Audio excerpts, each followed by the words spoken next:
This is the last video of Chapter 4. It's somewhat of another thought experiment in applying my model. My book is written for anyone curious about the relationship between science and art. I assume that's mostly scientists and educators. This video applies to the latter. After theorizing what a universal discipline of art would involve, I wanted to see how it would translate to a more specific discipline of art, the one I used to create the book, writing. Since I'm far from being an expert in writing, I started with the basic lesson, writing styles. In Figure 57a, I went with the most basic and established scheme, the Common Core State Standards.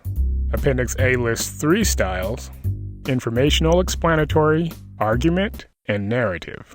I've seen many categorical schemes describing anywhere from 3 to 8 styles of writing. All the other styles could fall under one of these 3 modes, categories. I translated informational explanatory to expository and argument to persuasive. Narrative stayed the same. It wasn't enough for me to treat each of these as separate like Figure 1a. I needed to see how they related to each other. If I had just stopped at examining what each set of 2 had in common with each other, I could have done a simple Venn diagram with intersections like Figure 1b. But I avoided the trap of using vague concepts by taking a more computational approach. This involved finding the opposite of each concept, the falsification of their existence. I used solid lines to show the common link. I used dotted lines to separate concepts that I thought would have opposites. I also added circles to describe concepts that exist in the extreme middle between the major modes. When completing this model, I learned that it didn't serve my purpose of finding the exact polar opposites to the modes.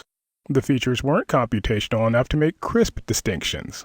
This was especially obvious when I identified which art-related disciplines corresponded with the writing styles. But I included it in the book to show the thought process.